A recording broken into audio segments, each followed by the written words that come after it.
Shoutout sa mga kabataan dyan. Manong ulam. O sa mga kabataan dyan, huwag kayo puro cellphone. Galaw-galaw din.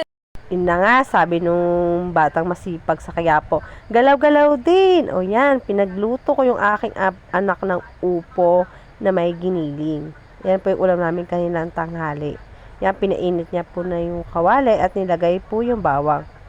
Yan, minekos-mekos niya yung bawang. Sabi ko, i-brown niya ng kaunti bago niya isunod yung sibuyas. Gustong-gusto din naman niya magluto. Sabi niya nga sa akin, pangarap daw niya maging chef.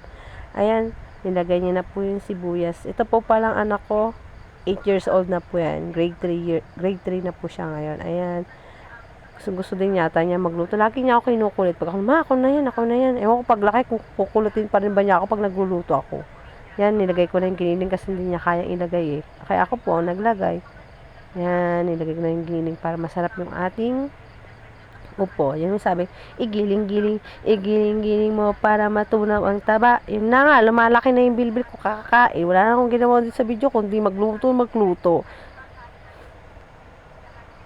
Kaya tayo, hindi naman masamang turuan ng ating mga bata, katulad ng pagluluto. Pero habang maliit pa sila, syempre, kailangan natin silang gabayan, lalo na po sa apoy at hindi pa sila marunong o masarap daw kanyang luto. Thank you for watching!